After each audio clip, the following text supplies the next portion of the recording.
Good evening. Welcome to PoliticIt podcast. Tonight we have Kathryn Dahlin with us. Kathryn's running for the 3rd Congressional District. That's right. John Curtis's seat. Yes. Right? Okay, so let's talk a little bit about you. What's your background? What do you feel qualifies you for this? And then we'll get into some policy issues and stuff. But Great.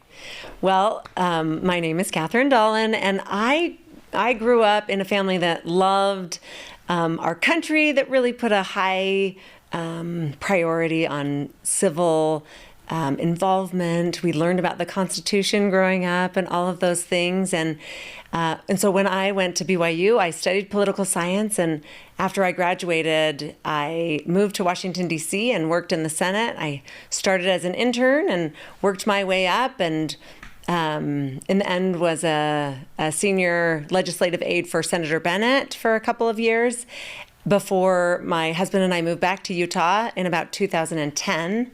And then in 2014, I stopped working full-time, or stopped working altogether to stay at home full-time to raise my family.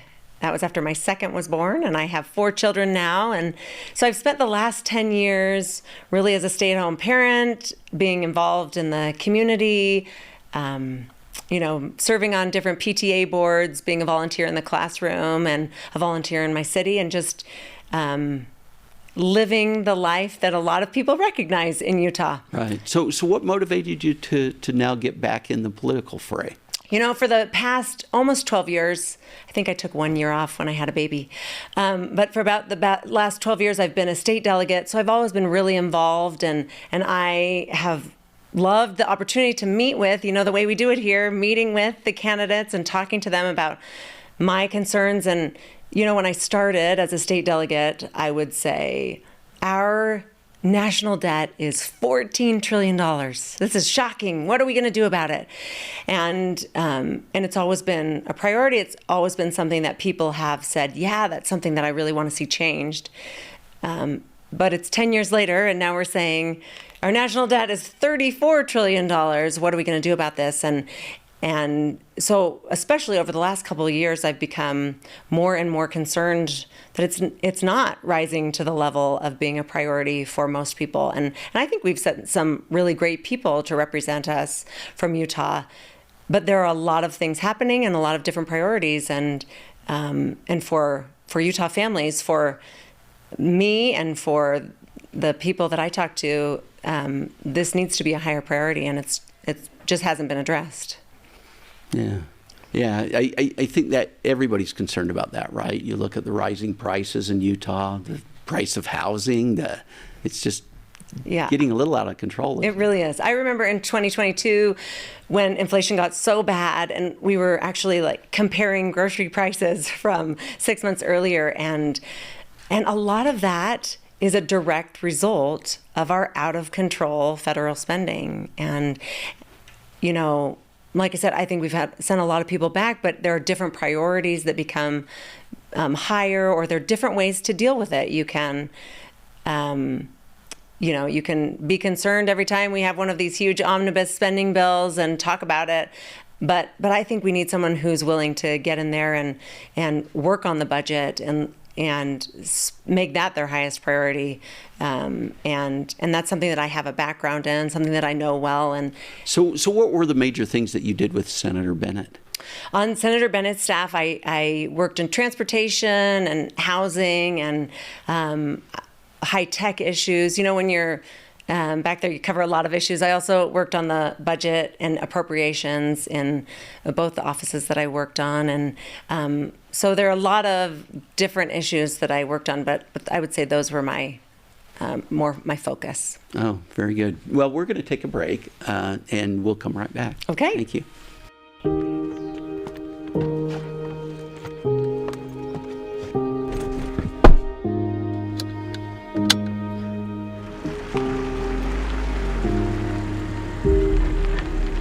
Hey Siri, how do I get to the state capitol? John, the fastest way to get to the Capitol is to make a lot of empty promises, to get help from special interest groups and endorsements from politicians. You will also need to buy a better suit. That's not going to work for me, Siri. You need to find another way. John, listen to me. If you're going to win your race, you will need to play the political game. You also need to use more hairspray and buy a golden retriever. Also, a new phone case would be nice. It's enough of this. John, are you there? Did you just leave me on the road? Fine. Keep your principles, John. My name's John Johnson. I'm not running to be part of a system, and I don't owe anyone special favors. I'm running to listen to and work for you. I'm running to get results.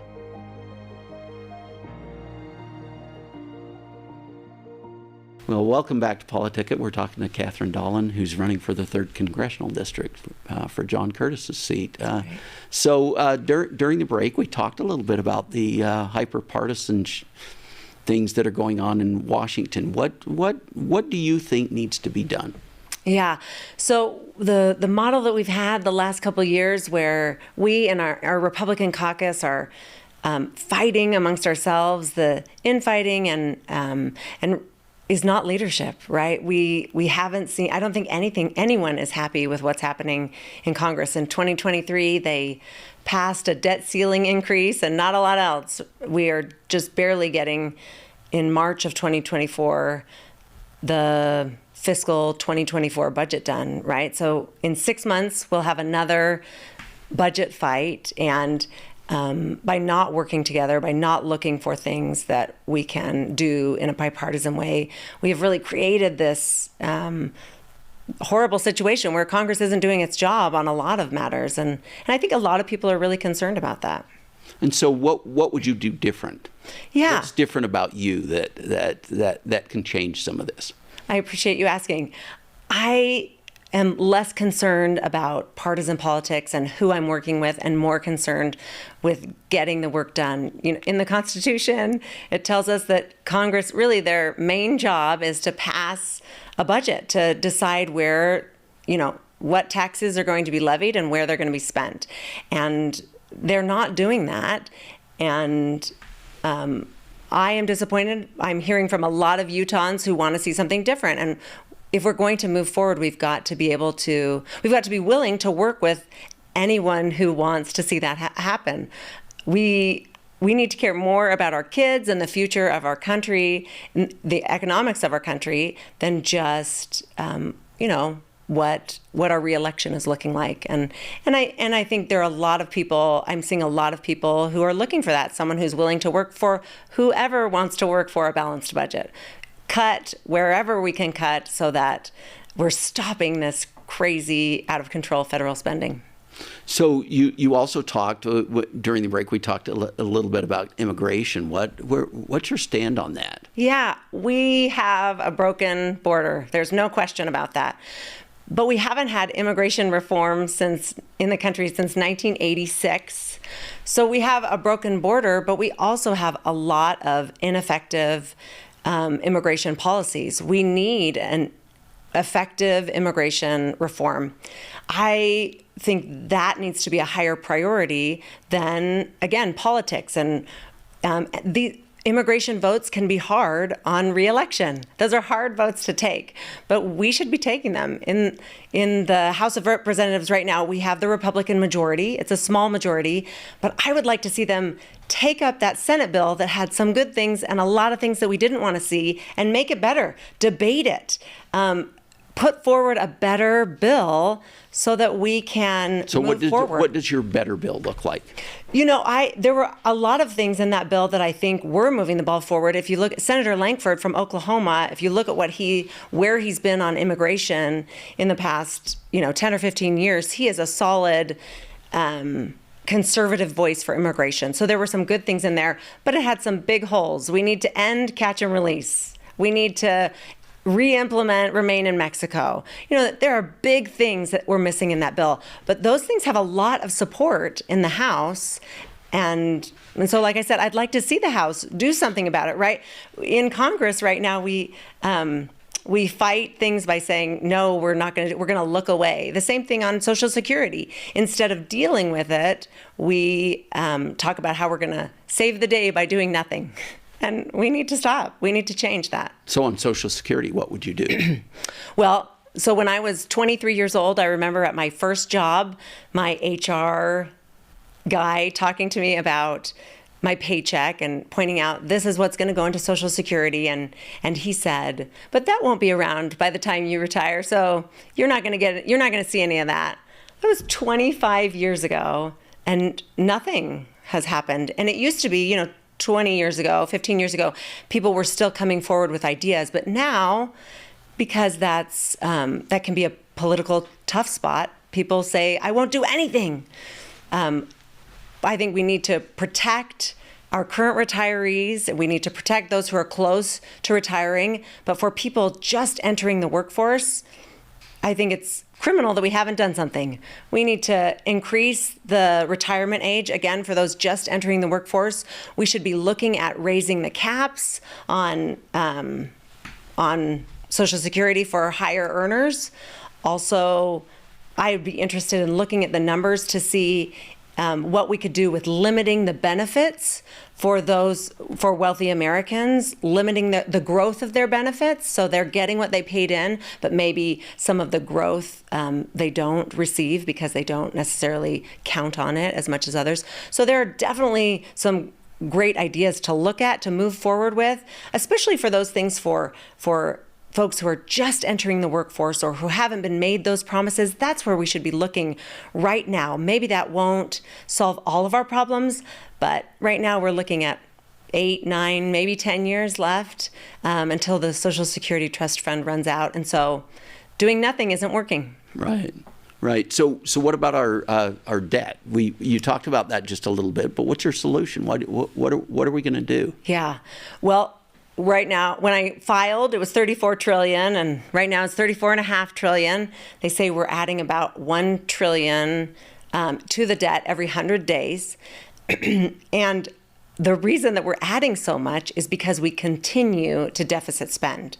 So that $34.5 trillion mountain is a huge mountain, and it's going to be hard to climb. But what we can do right now is end the deficit spending. We need a year with a balanced budget. In 2020, we had $3 trillion in deficit spending because of COVID. That was the most we've ever had. And we have never gone back to the levels of spending that we had before COVID, just 4 years ago in 2020.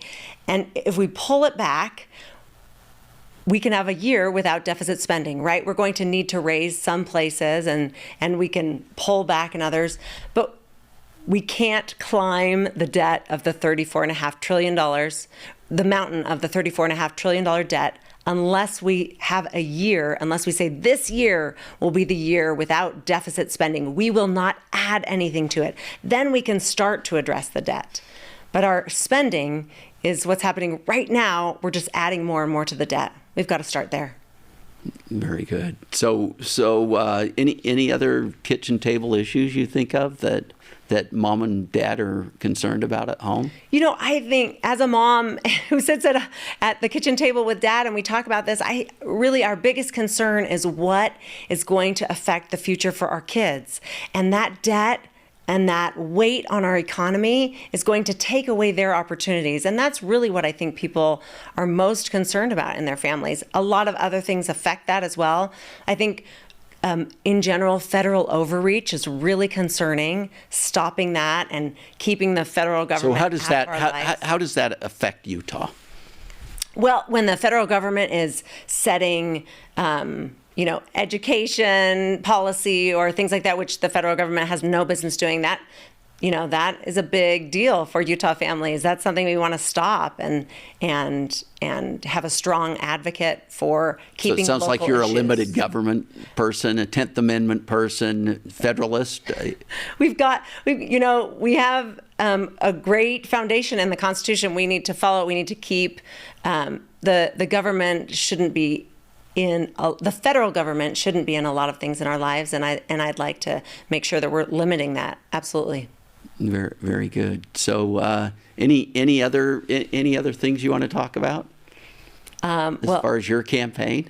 I have learned so much. I have never been a candidate before, and I've really enjoyed getting to know the other candidates. I'm impressed that we have in Utah so many people who really want to make our country better. It's been a wonderful experience, and So you're a convention-only candidate? You know what? I am collecting signatures. Oh, you are? I Okay. am, yeah. Oh, very I've been good. a state delegate for about 10 years, so I know the state delegate process, and I love it.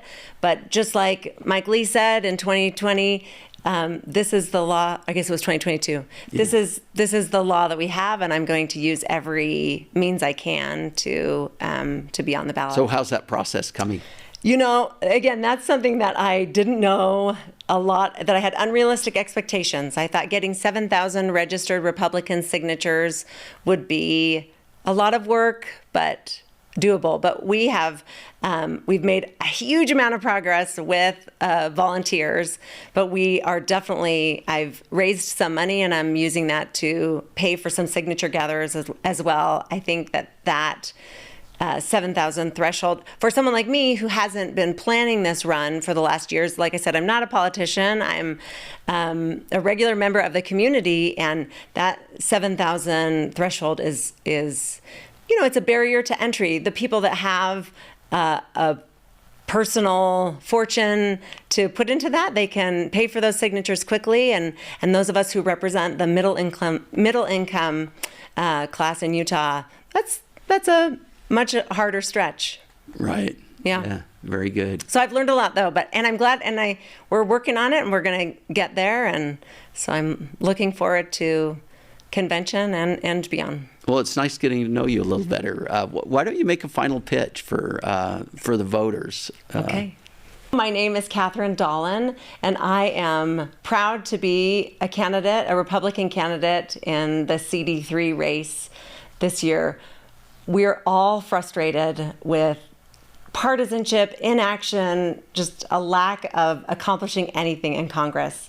And if we want to see something different, we've got to change who we're sending back to Washington. We've had plenty of politicians. We need someone who represents our families and represents the needs of the community in Utah. I hope you will look into what I'm saying and research my candidacy, and I would love to earn your support. Thank you, Kathryn Dahlin, candidate for CD3. Nice having you, and we'll see you guys next week. Thanks so much. Thank you. Thank you.